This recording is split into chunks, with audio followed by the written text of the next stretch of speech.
అది ప్రైవేటీకరణకి అనౌన్స్ చేసినప్పటి నుంచి పోరాడుతూ ఉన్నారు. దాంట్లో భాగంగా విశాఖ ఉక్కు ఆంధ్రుల హక్కు అని ఆయన నిరసనకు నిబద్ధతగా ఆ ప్లే కార్డు పట్టుకున్నారు. దాన్ని వైసీపీ సోషల్ మీడియా వాళ్ళందరూ కలిసి నిన్న ఫోటోను మార్పింగ్ చేసి విశాఖ ఉక్కు అమ్మడమే మా హక్కు అన్నటువంటిది ఫోటో మార్పింగ్ చేసి పెట్టారు.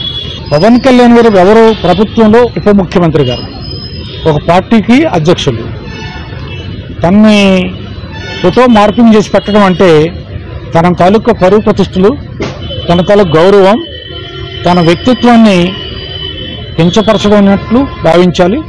దీనిపైన క్రిమినల్ చర్యలు తీసుకోవాలని చెప్పి గాజువాక పోలీస్ స్టేషన్లో ఫిర్యాదు చేశాము. దీనికి assistant commissioner of police south division వారు కూడా వారి పేరుని ఇచ్చారు.